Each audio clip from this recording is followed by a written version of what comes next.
কিন্তু আল্লাহর পক্ষ থেকে রাসূলের প্রতি প্রথম নির্দেশ কোরআনুল কারীমের তেলাওয়াত।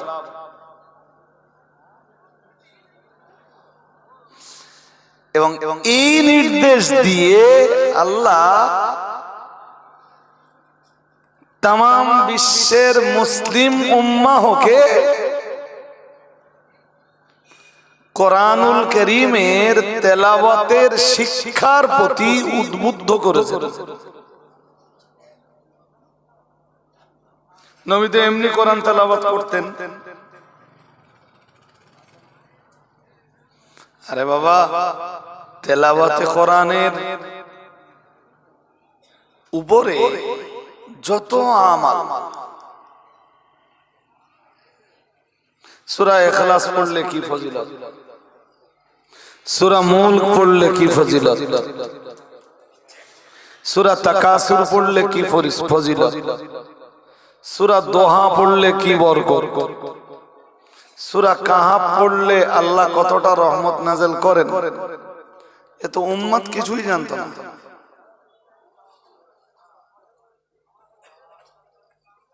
যেমন রাসূলুল্লাহ প্রত্যেক রাত্রে সূরা সাজদা পড়তেন এবং সূরা মুলক পড়তেন। এই দুইটি সূরা রোজ পড়তেন। না পড়ে এই রাসূল চোখের পাতা এক জায়গায় করতেন না। সুবহানাল্লাহ বলুন, আরেকটু মন খুলে বলুন। জিজ্ঞেস করলে বলতেন এই দুটা সূরার তেলাওয়াত যারা করে, সূরা সাজদা 21 পারা আর সূরা মুলক 29 পারার প্রথম সূরা, বলতেন এই দুটি সূরা যারা প্রত্যেক রাত্রে ঘুমানোর আগে, মানে বিছানাতে যাওয়ার আগে তেলাওয়াত করে, আল্লাহ তাদেরকে কবরের আযাব থেকে মুক্তি দিবেন।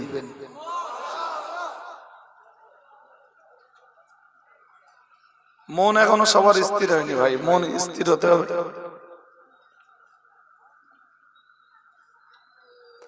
খুব স্থির মনে আমার কথা শুনতে হবে। এই দেখেন, চোখ বাইরে গেলে মন বাইরে যাবে।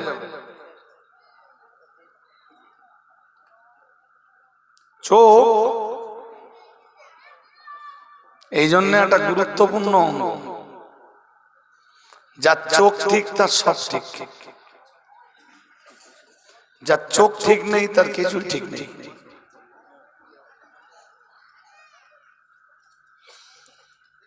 মজলিসে বসলে আপনি চোখ স্থির রাখুন, দেখবেন সমস্ত অঙ্গ প্রত্যঙ্গ স্থির। চোখ অস্থির হলে সব অস্থির। আমি কি বলেছি অধিকাংশরা শুনেছেন, দুই একজন বোঝেন।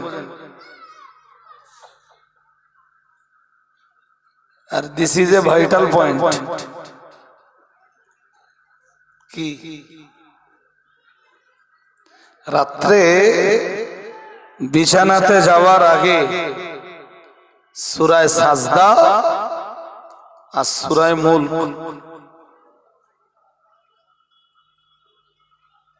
তা আপনাদের মতো অতি সাধারণ যারা, আপনাদের তো পড়তে বেশ সময় যাবে। এবারে পড়তে পড়তে পড়তে পড়তে গতিটা বেড়ে যাবে। একটা কালে যেয়ে দেখবেন সূরা মুলক পুরো মুখস্থ হয়ে গেছে।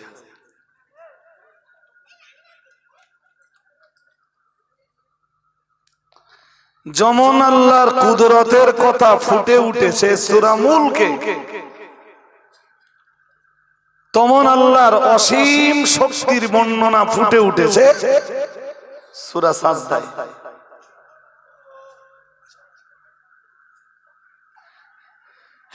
এ মুসলমানদের সমস্যা কি, এরা সূরা মুলক বোঝে না, সূরা সাজদাও বোঝে না। এখানে মনে কেউ নেই যে আমি যদি বলি যে আয়াত পড়তে হবে না, সূরা মুলকের যে কোনো একটা আয়াতের ভিতরে আল্লাহ যে জ্ঞান লুকিয়ে রেখেছেন সেই জ্ঞানের একটা সাধারণ ধারণা আমাকে দেন, পারবেন?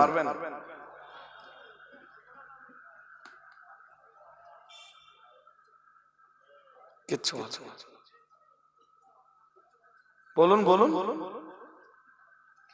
সূরা মুলকের যে কোনো এক আয়াতের একটা ধারণা আমাকে দেন। সূরা মুলকের এই আয়াতটা প্রথম দিকে কি শেষের দিকে এইটা আছে, পারবেন না, আমরা কিচ্ছু জানি না।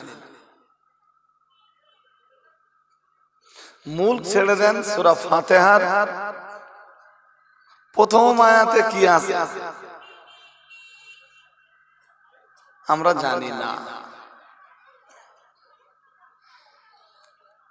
জিজ্ঞেস করলে এক কথায় বলবে লা আদরি। 40 বছর সূরা ফাতিহা পড়ছে, সূরা ফাতিহার উপরে নো কনসেপশন। ওয়াজের মজলিসে বসে সূরা ফাতিহা বোঝানোর চেষ্টা যদি কেউ করে তার ওয়াজ ভালো লাগবে না। এই শ্রোতাদের কাছে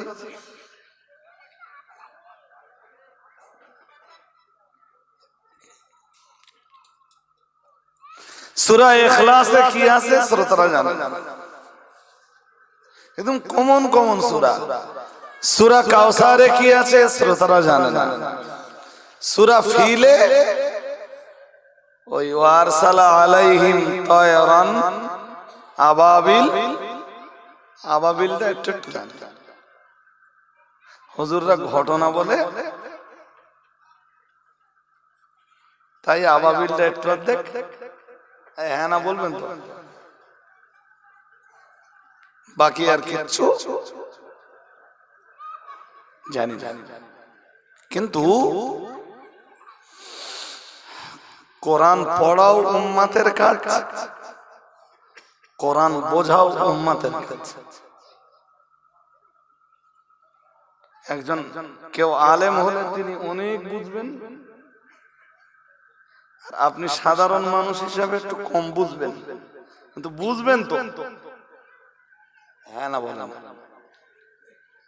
হ্যাঁ না বলবেন তো। বুঝবার দরকার আছে না নেই? আছে, তা কবে বুঝবো?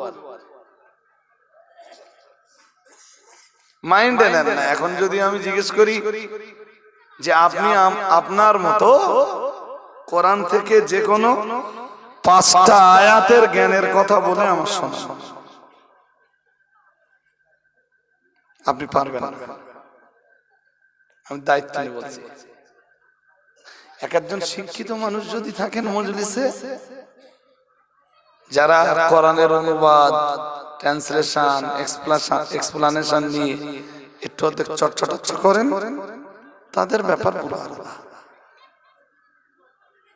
নইলে শুধু এই মজলিসে অশোনাপাটি যারা, এরা পারবে না। কারণ এদেশে কোরআন দিয়ে অজায়, এটা এদেশের এ বাংলার খুসুসিয়াত, বৈশিষ্ট্য। এ বাংলার মুসল্লিদের কাছে, মুসলমানদের কাছে ওয়াজ মানে ঘটনা, জীবনী, ইতিহাস, পীর ওলিদের কাহিনী বললে এরা খুব খুশি। এরা কোরআন জানেও না, পড়েও না, কোরআনুল কারীমের ভিতরে কি আছে সেটাও বুঝবার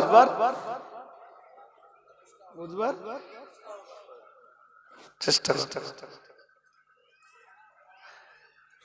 আমি এখনো এমন কোনো দিন নেই, আপনাদের উদ্বুদ্ধ করার জন্য বলছি, যেদিন নিজে কোরআন তেলাওয়াত করি না।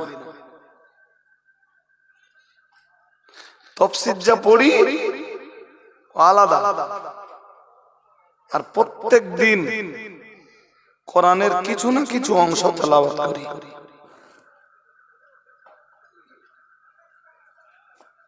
যখন সুযোগ হয়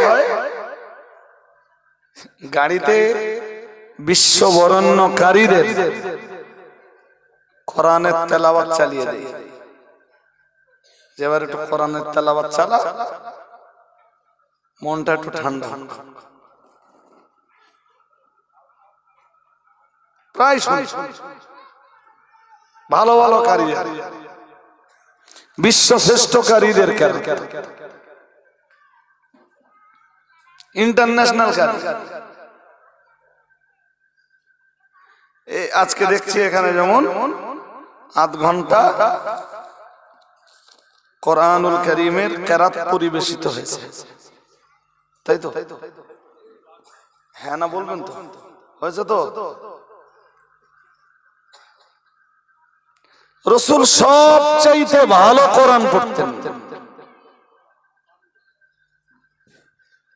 কোরআনুল কারীমের কোন আয়াত কিভাবে পড়তে হবে এটা রাসূলের চাইতে কেউ ভালো জানতেন? জোর করে বলেন। আরে বাবা, কোরআন নাযিল হচ্ছে রাসূলের উপরে, তা নবীর চাইতে ভালো কেউ কি করে পড়বে? কোরআনের কোন আয়াত কিভাবে পড়তে হবে, কোন শব্দের উচ্চারণ কেমন হবে, এসব শেখাচ্ছেন সাহাবীদেরকে কে? বলুন বলুন। বিশ্বনবী শেখাচ্ছেন।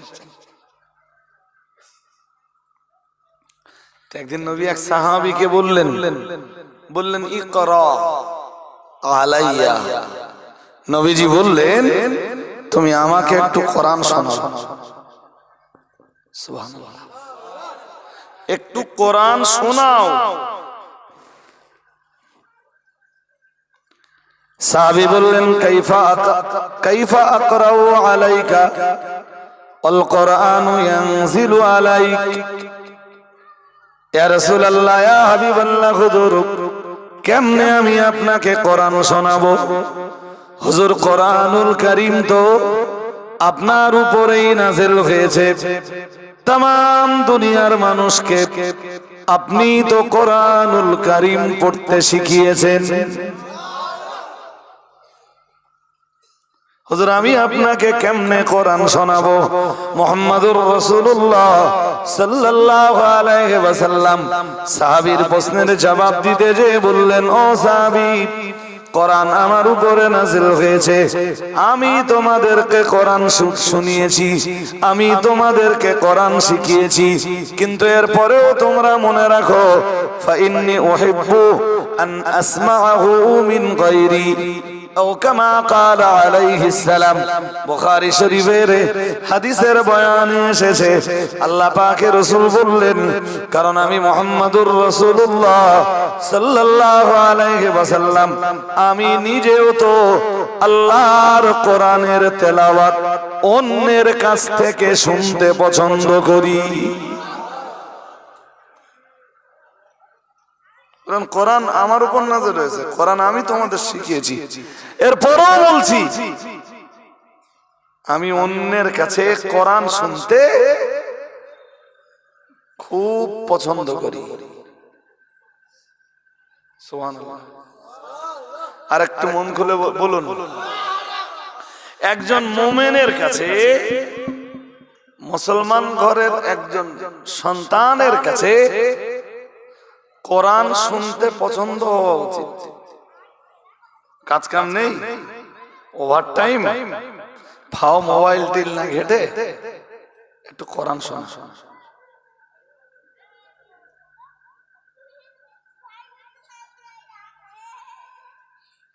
কোরআনের চাইতে সুন্দর আওয়াজ আল্লাহর আকাশের নিচে, জমিনের উপরে আর কোনটাই নেই। সুবহানাল্লাহ বলেন না তো? যদিও মুসলমান ঘরের বহু সন্তান যারা কোরআন শোনে না, গান শোনে।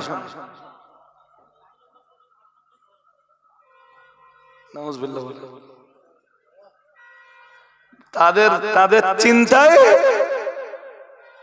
মজা কোরআনে না, স্বাদ মজা গানে। নাউজুবিল্লাহ। একটু জোর করে বলেন।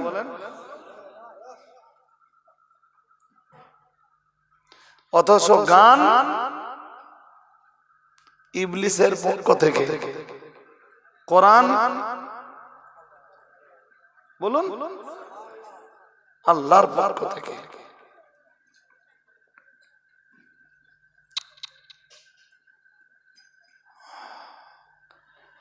কোরআন তার পাঠককে জান্নাতে নিয়ে যাবে, কোরআন তার শ্রোতাকে জান্নাতে নিয়ে যাবে। আওয়াজ কটা ভালো আছে না তোমাদের? বলুন না। আল্লাহু আকবার। গান তার গায়ক এবং শ্রোতা, কোরআনের পাঠক জান্নাতে জায়গা পাবে, গানের গায়ক এটা আপনারা বলুন। কোরআনের শ্রোতা কথা বলেন, বলুন। হ্যাঁ, জান্নাতেও কোরআনের মজলিস থাকবে।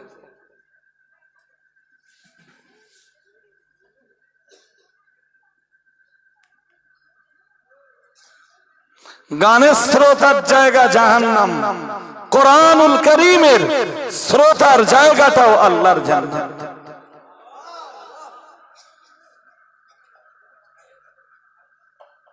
যারা মাদ্রাসায় পড়েছেন তাদেরকে বাঁধতে ধরতেছি আজকে, হ্যাঁ, মাইন্ডে নেবেন না কেউ। মাদ্রাসায় যারা পড়েননি তাদের ভিতর থেকে কোরআন শিখেছেন, হাত তোলেন দিন একটু দেখি। বুঝতে পারেন না? আমি যদি বলি যারা যারা কোরআন না শিখেছো ভাই তারা হাত তোলো, এটা আরো সমস্যা। এই জন্যে আমি এমনি তো অনেকের চোখে ম্যান ভালো না, আর অনেকের চোখে ভালো মানুষ। সব মানুষ সবার কাছে ভালো না। যার স্বার্থে আঘাত লাগে সে তখন ভাবে ভালো।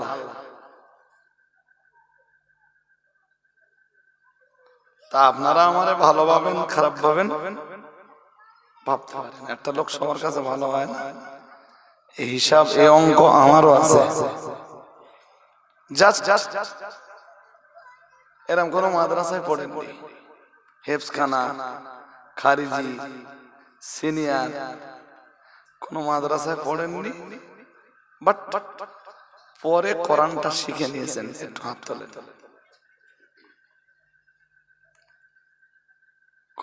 একটা লোক হাত তোলেন। হাত পুরো তুলতে হবে, নামালে হবে না। একজন আর মাদ্রাসা পড়েননি তো? বেশ, হাত নামালে হবে না। আর ওদিকে দেখতেছেন কেন? ওদিকে আপনাদের দেখার কাজ না তো? দুই, আর হাত নামালে হবে না, দাঁড়ান। দুই, আর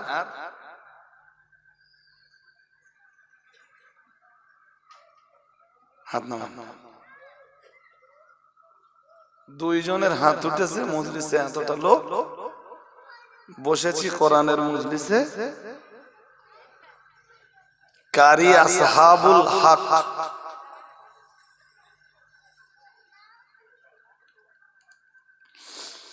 পড়াও যেমন ভালো, কণ্ঠও তেমন ভালো।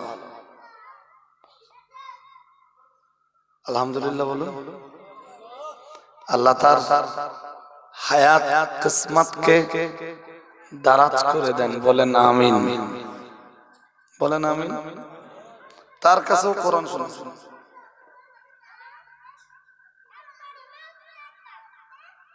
পড়তেও ভালো, শুনতেও ভালো।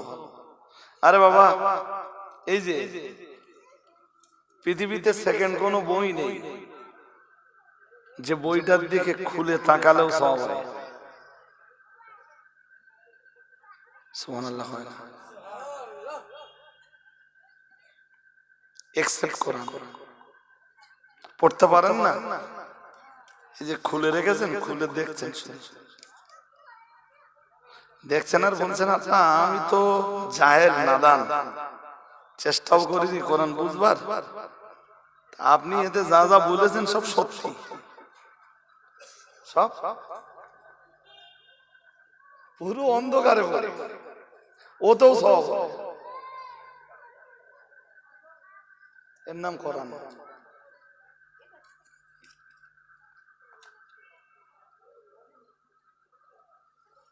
সব মাস্টার মাস্টারি করে, কেউ কোরআন পড়ায় আর কেউ ইংরেজি পড়ায়।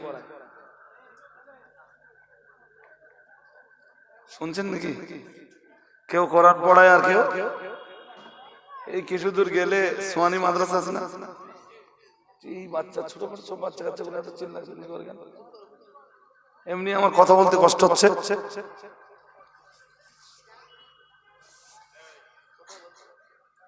একদম আওয়াজ হবে না, নীরব। যাক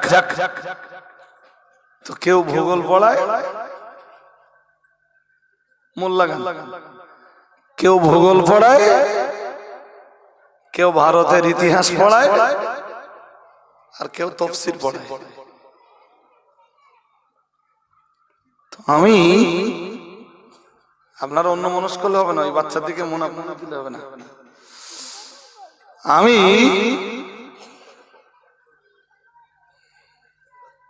মনে মনে মাঝে মাঝে খুব আনন্দ বোধ করি, জানেন,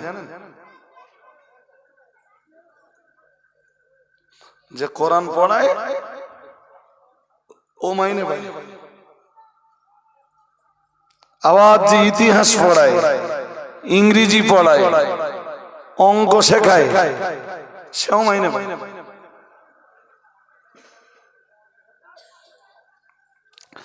কিন্তু আল্লাহ পাকের রাসূল জানিয়েছেন, ও সাহাবীরা মনে রাখো, খায়রুকুম মান তাআল্লামাল কুরআন ওয়া আল্লামা। আল্লাহ পাকের রাসূল জানিয়েছেন, খায়রুকুম মান তাআল্লামাল কুরআন। আল্লাহ পাকের রাসূল জানিয়েছেন, তোমাদের মাঝে সেই মানুষটাই ভালো, মান তাআল্লামাল কুরআন, যে মানুষটা নিজে কোরআন শেখে।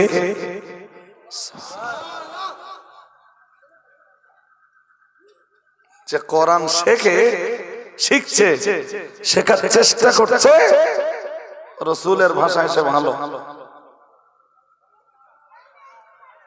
সুবহানাল্লাহ বলুন।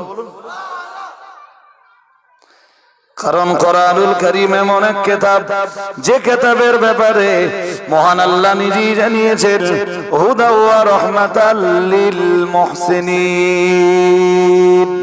মহান আল্লাহ জানিয়েছেন, কোরআন একদিকে যেমন হেদায়েত, মহান আল্লাহ আবার বললেন কোরআনুল কারীম অন্যদিকে রাহমাত। কোরআন রাহমাত, কোরআন হেদায়েত। ওই যে আপনাদের অনুরোধ করছিলাম যে কোরআন শুনুন, কোরআন বুঝুন, কোরআন পড়ুন, কোরআনের মজলিসে বসুন, আলেমরা এলে বলুন যে আপনারা কোরআন দিয়ে আলোচনা করুন। কেন জানেন?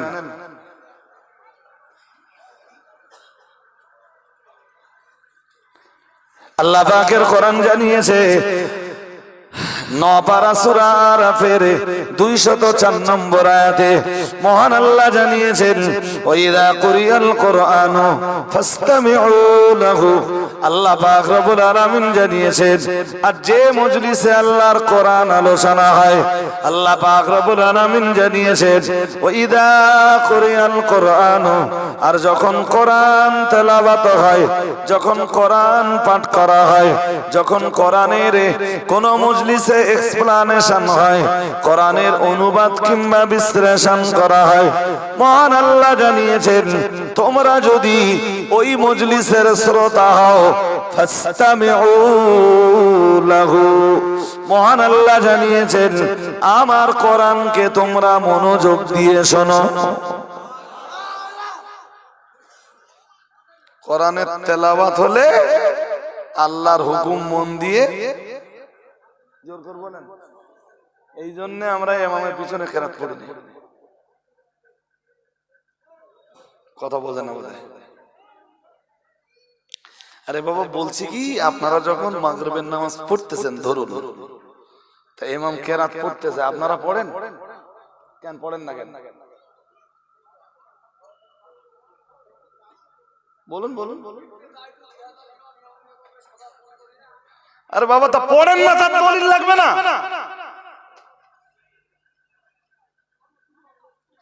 এই সুযোগটাই তো মযহাব বিদ্বেষীরা কাজে লাগাচ্ছে।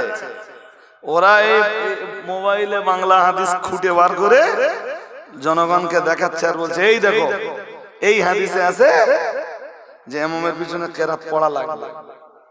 কেরাত পড়া লাগবে। আপনার জবাব কি?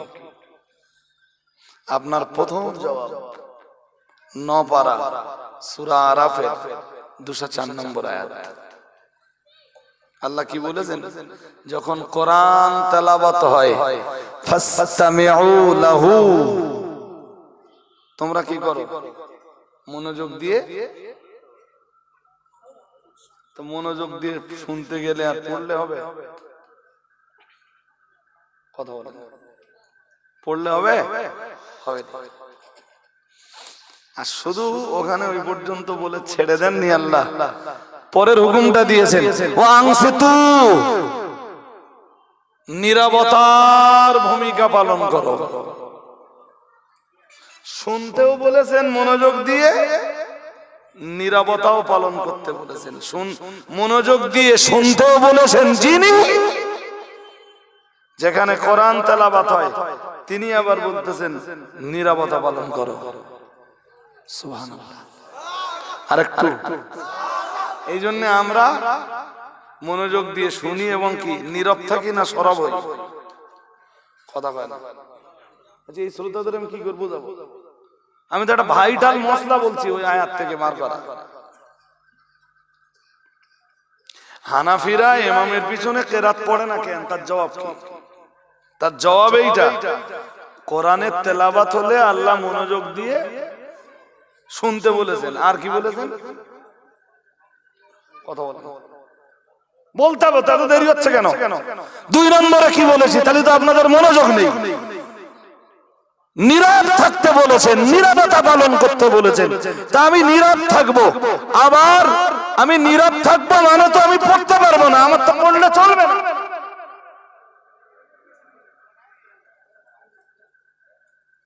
মজার ব্যাপার, এই যে 2 দল ঝগড়া করতেছে না, এক দল বলতেছে না ইমামের পিছনে কেন পড়তে হবে, আর এক দল বলতেছে না পড়া লাগবে না।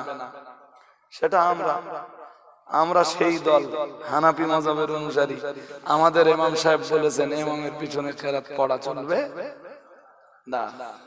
নবীজি বলেন কিরাআতুল ইমামে কিরাআতুল্লাহ, ইমাম যদি কেরাত পড়ে ইমামের কেরাতটাই হবে তোমাদের কেরাত। আর একটু মন খুলে বলেন।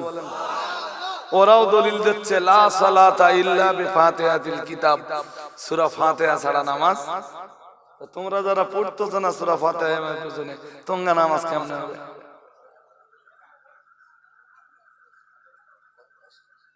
কি বলছি কি বুঝতেছেন নাকি? বুঝতেছেন না? বুঝতেছেন? আপনি খানিক, আমি বিতর্কে যাচ্ছি, যা সময় কাল পড়ে গেছে না, আর আমি তো কোনো কিছুর এগেনস্টে বলতে শুরু করা মানে তো মোটামুটি জানেন যে কলার ছাল পুরো ছিলে যাবে। এদিন নদিয়া একটা দাম ছিল, এই 2-3 দিন আগে, কালকে গতকাল রাত, তার আগের রাত, হ্যাঁ গতকালকে রাত, তার আগের রাত কৃষ্ণনগর থেকে আরো প্রায় 25 কিলোমিটার, সেদিকে একটু উৎপাত আছে। তা মোটামুটি আমি ছাড়া 2 ঘন্টা করলাম। ভাই ঠিক 8টায় উঠবো, আর 10টার পরে 1 মিনিটও থাকবো না। লোকজন হয়েছে, বড় মাহফিল, হানাফিরাই আয়োজন। ঝাড়া 2 ঘন্টা করলাম হানাফি মাযহাবের বৈশিষ্ট্যের উপরে, যা আপনাদেরও জানা দরকার।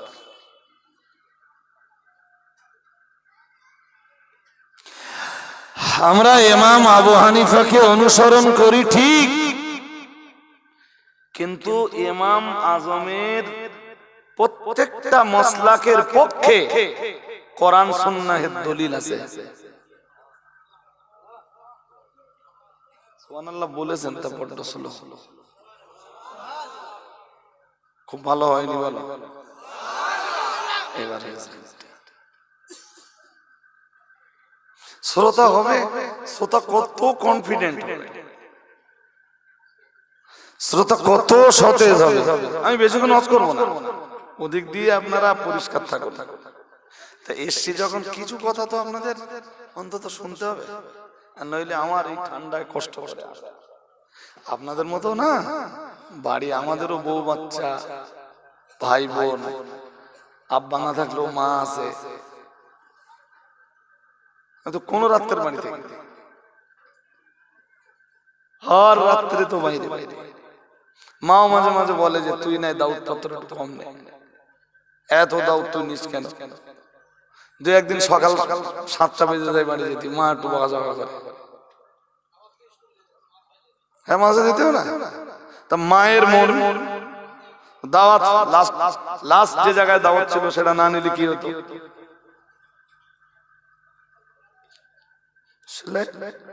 মানুষের একটা দাবি থাকে, কিছু কিছু মানুষ এত পিড়ি করে ভাই একটা দাওয়াতের জন্য, সে ভাষা বলা যাবে হয়তো আমার নেওয়ার ইচ্ছা। এই ছেলে, কোথায় যাচ্ছিস? বসো। সবে মজলিসটা জমলে ওটা শুরু করে দেবে।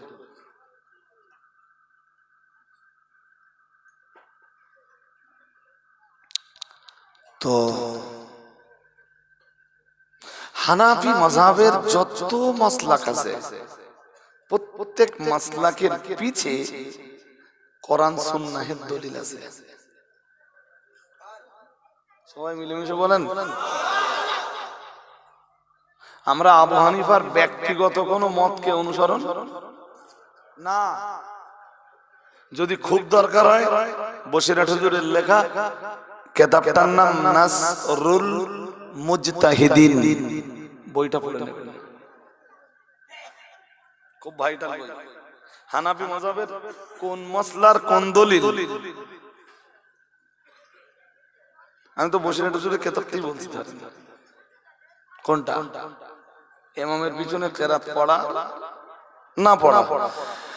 এখন আপনি ঝগড়া না করে, কারো ঘুম পাচ্ছে নাকি আপনাদের? পাচ্ছেন না তো?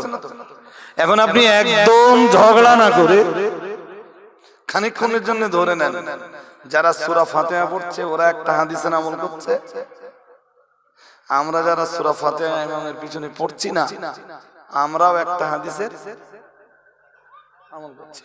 ও যদি ঘুরিয়ে আমার হাদিসটা জয়ীফ বলে, আমিও ঘুরিয়ে ওর হাদিসটা, ঝগড়া তো বাঁধতেই থাকবে, তো মীমাংসা হবে।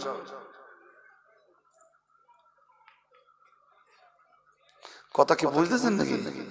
এটা তো মীমাংসার কোন সূত্র না।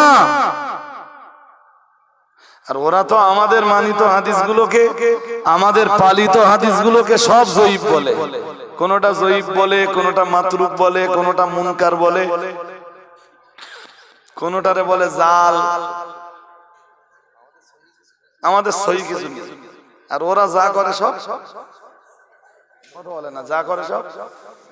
আপনাদের একটা মদ্দা থিওরি আজকে শিখে দেই, বল ভাই নবী তো ইন্তেকাল করেছেন 1500 বছর হয়ে গেছে, এই হাদিসটা সহি, তোরে তুই কি করে জানলি? হাদিসকার জোর করে বলেন নবী। তুই যে বললি যে তুই সহিহ হাদিস দিয়ে নামাজ পড়িস আর হানাফিরা জয়ীফ হাদিস দে, আচ্ছা খানিকক্ষণের জন্য মেনে নিলাম। তা তুই যে হাদিসটা পালন করিস ওইটা যে সহিহ, এটা তুই বুঝলি কেমনে? তুই কি তাহাকিক করেছিস? তুই কি বিশ্লেষণ করেছিস? তুই কি রিসার্চ করেছিস? তাহলে না। তাহলে কে বিশ্লেষণ করেছে? তোরা দেখবেন নাম বলবে নাসিরউদ্দিন আলবানী, নাসিরউদ্দিন আলবানী। যদি নাসিরউদ্দিন আলবানীর নাম নাও বলে, ধরেন বললো যে ইমাম বুখারী এই হাদিস সহিহ বলেছে, কে বলেছে? বেশ, ইমাম বুখারী। তো ভাই ইমাম বুখারীও সহিহ বলেছেন, তুমিও সহিহ বললে। তোমার এই বিশ্বাসটা অন্ধের মতো না চোখওয়ালা লোকের মতো? আমার কথা বোঝেননি বোধহয়। ওরা আমাদের কি বলে জানেন? ওরা আমাদের বলে আমরা নাকি ইমাম আবু হানিফার অন্ধ অনুসরণ করি। কি অনুসরণ? তা আমরা না অন্ধ অনুসারী হলুম। তা ইমাম বুখারী যে হাদিসকে সহিহ বলেছেন, তুমি কোনো বিশ্লেষণ না করে, কোনো তাহকিক না করে, আর ও তাহকিক করবেও কি করে? ও জন্মেছে তো নবীর ইন্তেকালের 1400 বছর পরে, ও তাহকিক করতে পারবে? কথা কয় না, পারবে? তাহলে ইমাম বুখারী সহিহ বলেছেন, ও সহিহ বলতেছে, তার মানে এটা কি অনুসরণ? আর কথা বলা, আরে আমি যা বললাম আপনিও তাই বললেন, তার মানে কি? চোখওয়ালার মতো অনুসরণ না অন্ধের মতো অনুসরণ? হ্যাঁ তো ভাই, তোমরাই তো বলো যে ইমাম মানা যাবে না। তা হাদিস সহিহ বলতে যে আবার ইমাম বুখারী নে মারলে কেন? আমার কথা মাথায় ঢুকেনি, আবার বলছি প্রথম থেকে। আপনি নামাজ পড়তে ঢুকেছেন, এরাম করে একটা হাদিস বার করে এই দেখো ভাই, তুমি এন হাত বাদ দিছো, হবে না, বুখারী শরীফে আছে এখানে হাত বাদ দিয়ে হবে। খোদা, আচ্ছা ছেড়ে দেন, ওটার কথা ছেড়ে দেন, আর একটু আগের থেকে শুরু করি। আপনি এই পর্যন্ত তুললেন হাত, ও একটা হাদিস খুলে দেখালে, এই দেখো ভাই, এই তুমি পড়তে পারো তো? তাহলে পারি। তাহলে দেখো বুখারীতে আছে হাত এই পর্যন্ত তুলতে হবে। কোন পর্যন্ত? আপনার মাথা ঘুরে গেল, তাই তো বুখারী মানে তো হাদিসের ভাইটাল কিতাব, আর বুখারী শরীফে আছে, আমার এখন উপায় মাথা তো ঘুরবেই। আপনি পাল্টা ওরে একটা প্রশ্ন করুন যে ভাই হাদিসটা সহিহ? তাহলে হ্যাঁ সহিহ মানে তুই বুঝতে পারতো না বুখারীতে আছে? মাথা আপনার চমচম করবে। আপনি পাল্টা ওই প্রশ্নটা করুন যে ভাই এই হাদিসটা সহিহ কে বলবে? তুমি কি করে বুঝলি হাদিসটা সহিহ? তাহলে না, নাসিরউদ্দিন আলবানী সহিহ বলেছেন, ইমাম বুখারী অথবা মুসলিম সহিহ বলেছেন। Excellent, excellent. তোমরাই তো বলো ইমাম মানা যাবে না। আমরা ইমাম মানি মানে ইমাম আবু হানিফা যা বলেছেন আমরা তাই বলি, ইমাম আবু হানিফা যা বলেছেন আমরা তাই করি। বেশ, তোমরা তো বলেছো কোরআন আর হাদিস ছাড়া আর কিছু মেনে চলা যাবে না।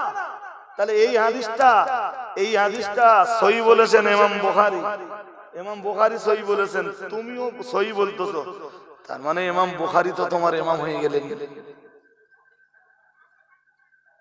হ্যাঁ না কিছু বলেন না, কিছু বুঝতেছেন না? ওরাই দেশ জুড়ে বলে বেড়ায় যে ইমাম মানা, ইমাম মানা। কেউ যদি ইমাম না মানে, আমি দায়িত্ব নিয়ে বলছি, কেউ যদি ইমাম না মানে কোরআন শরীফ পড়তে পারবে না। কোরআন শরীফ বলুন না, আমি I can challenge challenge challenge দায়িত্ব নিয়ে বলছি। আর একবার বলে দেখেন পারবো? একবার বলে দেখেন পারবো? তাহলে আমি প্রশ্ন করি, বলুন আরবি ভাষার প্রথম অক্ষর কি? উত্তর দেন, উত্তর দেন। আলিফ। আরবি ভাষার প্রথম অক্ষর আমি বললাম লাম। কি বললাম? লাম। তাহলে আপনি বললেন আলিফ, আমি বললাম লাম। তাহলে আপনার এবার দলিল দিতে হবে, আর দলিল দিয়ে আমারটা কেটে দিতে হবে। তুমি তো বলতেছো যে কোরআন আর হাদিস ছাড়া কিছু মানি নেই। আজ আমিও আরবি ভাষার প্রথম অক্ষর আলিফ কোরআন হাদিসের দলিল ছাড়া কথা হয় না। না মানবো কেন? তোমরাই তো বলো যে কোরআন হাদিসের দলিল ছাড়া মানবো না। তা আরবি ভাষার প্রথম অক্ষর আলিফ, আমিও কোরআন হাদিসের দলিল ছাড়া মানবো না। আমি বলবো আরবি ভাষার প্রথম অক্ষর জিম। প্রথম অক্ষর জিম। তুই থাকা এবার।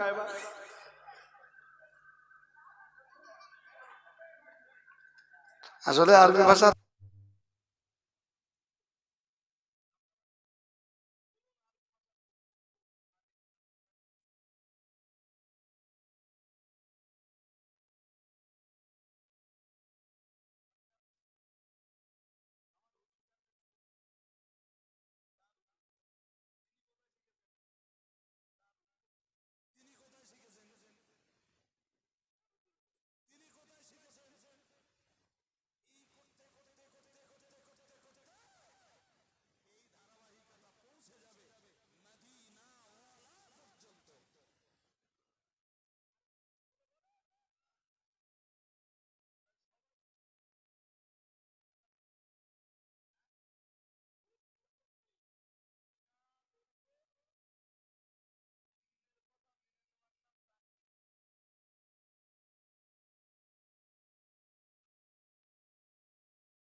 আল্লাহ শুধু শুনতে বলে ছেড়ে দেননি, মহান আল্লাহ আবার জানিয়েছেন ও আনসিতু, আমার কোরআন তেলাওয়াতের জায়গায় একটা নীরব পরিবেশ তৈরি করো, আমার কোরআন তেলাওয়াতের জায়গায় নীরবতার ভূমিকা পালন করো। ইমামে আজম আবু হানিফা রাহমাতুল্লাহ আলাইহি এজন্যই বলেছেন, আমরা একদিকে যেমন রাসূলুল্লাহর ইমামের পিছনে কিরাত না পড়ে রাসূলুল্লাহর একটা হাদিস যেমন পালন করছি, ঠিক তাই বছর একই সঙ্গে আল্লাহ পাকের কোরআনের আয়াতটাকেও পালন করে চলছি। আরেকটু মন খুলে বলেন,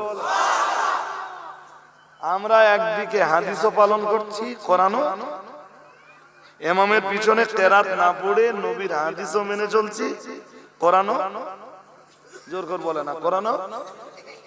আর তোমরা নবীর হাদিস অনুযায়ী ইমামের পিছনে কিরাত পড়ছো, ঠিক, আয়াতটা কোথায় যাবা? আর কখনো যদি এমনটা দেখা যায় যে কোরআন আর হাদিস ঝগড়া বাঁধাচ্ছে, তো সেখানকার মূলনীতি হলো হাদিস ছেড়ে দিয়ে কোরআনের উপরে আমল হবে। আমার কথা বুঝেননি কি? বুঝতেছেন কিনা? হ্যাঁ না বলবেন তো। কখনো যদি দেখেন কোরআন আর হাদিস কি করছে, দুটো ঝগড়া বাঁধাচ্ছে, তখন আমল হবে কিসের উপরে? যদি ম্যানেজ করে একই সঙ্গে উভয়ের উপরে আমল করা সম্ভব করুন, যেমনটা ইমাম আবু হানিফা করেছেন। সুবহানাল্লাহ বলেন। আর একটু মন খুলে বলুন, ইমামের পিছনে কিরাত না পড়ে তিনি কোরআনের উপরেও আমল করেছেন, হাদিসের উপরেও আমল করেছেন। তোমরা যারা শুধু হাদিসের উপরে আমল করেছো, শুধুমাত্র হাদিসের উপরে ধরেই নেওয়া গেল একটা হাদিসের উপরে তোমাদের আমল হয়েছে, এটা নিয়ে দেশ জুড়ে বিরাট ঝগড়া। আর আমাদের দেশে যা আছে তার চেয়ে বাংলাদেশে আরো এক একটা শায়েখের বক্তব্য শুনলে আর মাথা কাজ করে না। বিরাট বড় বড় শায়েখ সব, অথচ বসিরহাট হুজুর কেবলা জীবনে সবচেয়ে বেশি বাহাস করেছেন মযহাব বিদ্বেষী বা লামাযাবিদের সঙ্গে, আর যত বাহাস করেছেন প্রত্যেক বাহাসে জয় আল্লাহ আল্লামা রুহুল আমিন সাহেবকেই দিয়েছেন। আজ ওরা বসবে না, ওদের মুখ আছে শুধু ঠেলে যাবে। আর আমাদের সমস্যা কি বলেন? আমাদের সমস্যা হলো আমাদের এই অজনসিহতের স্টেজে ওয়াজ করা লোকগুলো খুব বেশি কিছু জান না। ওরা যখন হাদিস দিয়ে কিছু বলে, এরা আর পাল্টা হাদিস দিয়ে তার কোনো জবাব দিতে, আমার কথা বুঝতেছেন না? সব বুঝতে কি অসুবিধা হচ্ছে? আরে একটু আগে যার নাম বলতেছিলেন না আপনি, হ্যাঁ ওই তো, ওই কি বললে, ও কি বলল? তাই না, ও মাঝখানে একবার সেই ফুরফুরা শরীফের একটা কেস নিয়ে কি বললো না, রাসূলের আগমন নিয়ে, মনে পড়ে না আপনাদের? হ্যাঁ না বলেন, মনে পড়ে তো? মনে পড়ে। তো ওইটা নিয়ে তখন আমি নীরব, মুফতি সাহেব নীরব, আমরা তখনও মুখ খুলিনি, ভাবতাল দেখতে দিছি। যিনি এইটাকে অস্বীকার করেছেন, যে বা যারা, তারা ঠিক করেছেন, ভুল করেছেন, ঠিক করেছেন না ভুল করেছেন, সব আপন জায়গায় থাকে। ভুল তো বটে, সব আপন জায়গায় থাকে। কদিন ধরে দেখলুম ফেসবুকে তার বিরুদ্ধে, সে যদি ভুল করে থাকে কোরআন হাদিসের দলিল দিয়ে তাকে খণ্ডন করতে হবে। হ্যাঁ না বলে, কোরআন হাদিসের দলিল দিয়ে কি করতে হবে? সমাধান করতে হবে, তাই তো? দলিল দিয়ে জবাব দিতে হবে। দলিল দলিল কিছু না, কদিন ধরে ফেসবুকে দেখলুম শুধু ভাইরাল হচ্ছে কি গালমন্দ, বিশাল গালমন্দ। সাম্প্রতিক সময়ে বর্ধমানের কেউ একজন বলেছে, আমি নাম নিচ্ছি না, কেয়াম হারাম। আপনাদের কাছে নাম জানতেও চাইনি আমি। চাইছি জানতে চাইনি। কিয়াম হারাম, ফতোয়া আমার না, বর্ধমানের এক মৌলানার। এর পিছনে নাকি আবার একটা ব্যাকগ্রাউন্ড আছে। কোন মজলিসে কিয়াম হচ্ছে তো তিনি বসেছিলেন, সবাই দাঁড়িয়ে সালাম পড়ছে, তিনি বসে বসে। আসলে যার মন চায় সে দাঁড়া, আর যার মন না চায় দাদা ওদের ওসিয়াত নামা পড়ে দেব।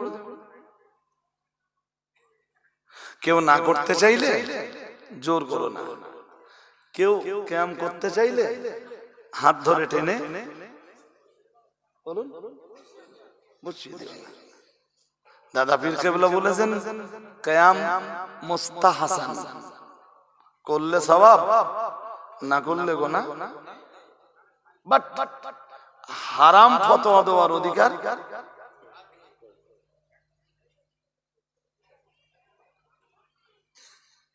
তো বর্ধমানের এক মৌলানাই বলেছেন কিয়াম হারাম।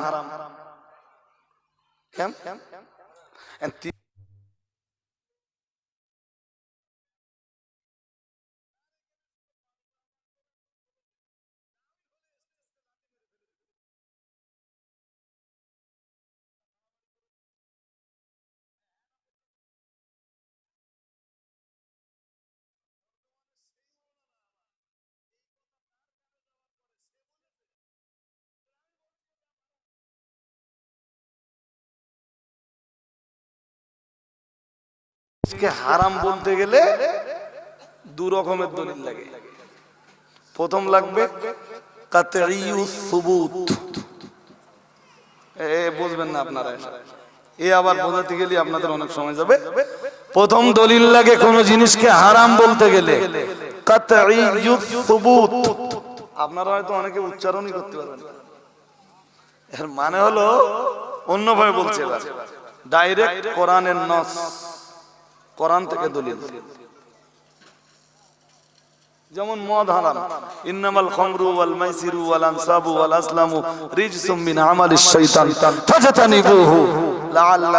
ফাজতানিবুহু লাআল্লাকুম তুফলিহুন। এই আয়াত দিয়ে মদ হারাম, জুয়া হারাম।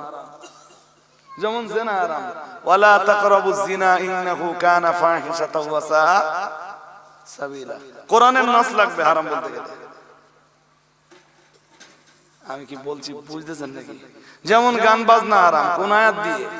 ওয়া আনতুম সামিদুন, কোরআনের এক আয়াত আছে। এরপরে আয়াত আছে আল্লাহ বলেন আমিনান নাসি মান ইয়াশতারি লাহওয়াল হাদিস লিয়ুদিল্লা আন সাবিলিল্লাহি বিগাইরি ইলমিন ওয়া ইয়াত্তাখিদাহা হুজওয়া। গান বাজনা হারাম সবুত হবে এই আয়াত দিয়ে। শুনছেন নাকি? মনোযোগ আছে আপনাদের? আছে। এরপরে সুদ হারাম, আল্লাহ বলেন লা তাকুলুর রিবা আদআফাম মুদাআফাতান আহাল্লাল্লাহুল বাইআ ওয়া হাররামার রিবা ইয়া আইয়ুহাল্লাযীনা আমানুত্তাকুল্লাহা ওয়া যারু মা বাকিয়া মিনার রিবা। এই সমস্ত আয়াত দিয়ে কি হারাম? সুদ হারাম। কি হারাম? সুদ হারাম। তাহলে হারাম হতে গেলে, হারাম কোন জিনিসকে হারাম বলতে গেলে প্রথমত কোরআনের নাস লাগবে। কি লাগবে? জোর করে বলেন না, কি লাগবে? কোরআনের নাস মানে কোরআনের দলিল। হারাম বলতে গেলে আরেক প্রকারের দলিল দিয়ে হারাম সাব্যস্ত করা যায়। সেটা হলো, প্রথমটা হলো কাতঈউস সুবুত, এর পরেরটা হলো কাতঈউদ দালালাত।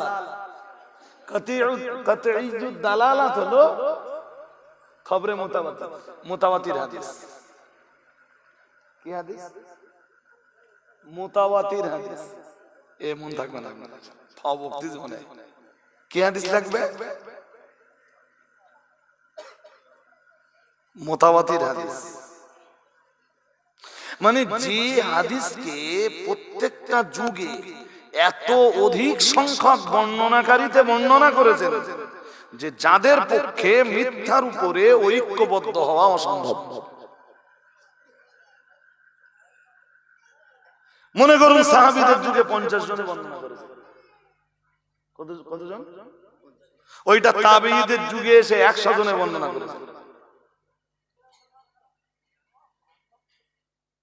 তাবা তাবিঈনদের যুগে এসে ওই রকম আরো 100 জনের বেশি বর্ণনাকারীতে হাদিসটা বর্ণনা করে। একজন দুজনের পক্ষে মিথ্যাবাদী হওয়া সম্ভব, কিন্তু এত লোকের পক্ষে মিথ্যাবাদী হওয়া সম্ভব? আরে হ্যাঁ না বলেন। তো কোন জিনিসকে ফরজ বা হারাম সাব্যস্ত করতে গেলে হয় কোরআনের দলিল লাগবে আর নইলে হাদিসে মুতাওয়াতির লাগবে। কি লাগবে? হাদিসে। বাট কিয়ামের এগেইনস্টে না আছে কোন নাস আর না আছে খবরে মুতাওয়াতির। খবরে মুতাওয়াতির তো দূরের কথা, খবরে ওয়াহিদ নেই। আমার এই ভাষা আপনারা বুঝবেন না, মৌলানারা বুঝবে। খবরে মুতাওয়াতির তো বহু দূরের কথা, খবরে ওয়াহিদ জোর করে বলে না। অনেক গুমড়ায় আবার বলে, কি বলে বলেন দিন? বলে কেম করতে হবে, কোরআন হাদিসের দলিল দাও। আচ্ছা কেতনা গোমড়া না হলে আর এই কথা বলে? এরা কোরআন হাদিসের দলিল দেব তো কে কোরআন, আমি যদি কোরআন হাদিসের দলিল দেই তো কেম তো ফরজ হয়ে যাবে। তা আমি তো ফরজ বলিনি। আমি কি ফরজ বলেছি? আর জোর করে বলেন আমি কি বলেছি? কি বলেছি? জোর করে বলেন। মুস্তাহাসান বলেছি। তা মুস্তাহাসান হওয়ার জন্য তো কোরআন হাদিসের দলিল লাগে না। আর লাগলেও কোন পর্যায়ের দলিল লাগে ওর জানা নেই। যে কিয়ামকে তো হারাম বলছে কেন? যে নবী পাক সাল্লাল্লাহু আলাইহি সাল্লামকে হাজির নাজির জেনে যারা কিয়াম করে তারা কিয়ামটাকে অবশ্যই সেটা কিয়াম হারাম হচ্ছে। ওসব গল্প আলাদা। ব্রেলি কিয়াম আর ফুরফুরা কিয়াম দুটো এক। কথা বোঝা যায়নি। ব্রেলি কিয়াম আর ফুরফুরা কিয়াম